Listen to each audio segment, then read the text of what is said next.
বিচাৰ কৰিলাম বিলম্বৰ কাজ নাই চলিও তেওঁ এটা অনাৰে তেওঁ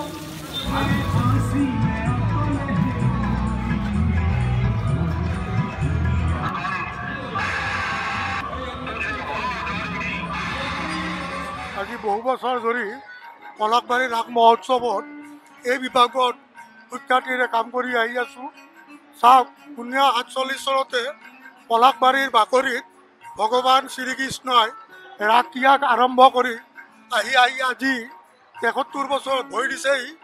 আৰু এই 73 বছৰত অসম নহয় সমগ্ৰ ভাৰতবৰ্ষত পলাশবাৰী ৰাস মহোৎসৱে এটা বিশেষ সুনাম কঢ়িয়াই আনিছে।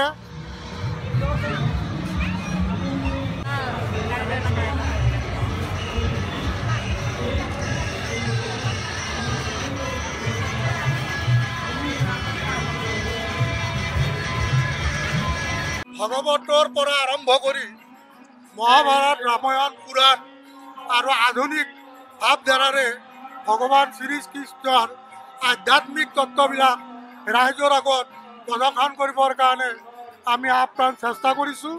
আৰু ইয়াতে আজি এমাহ আগৰ পৰা পশ্চিমবংগৰ প্ৰায় 25-30জনমান মৃৎশিল্পীয়ে নিয়ানিশাই কাম কৰি আটক ধুনীয়াকৈ প্ৰায় 7ৰ পৰা 8মান মূৰ্তি তৈয়াৰ কৰি 42টা কোঠালিত আমি এই মূৰ্তিবিলাক সংস্থাপন কৰিছোঁ।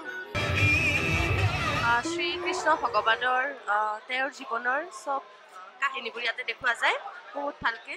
ৰাসলীলা মানে ইয়াতে গোপীবোৰৰ লগত যে কৃষ্ণই নাচে সেই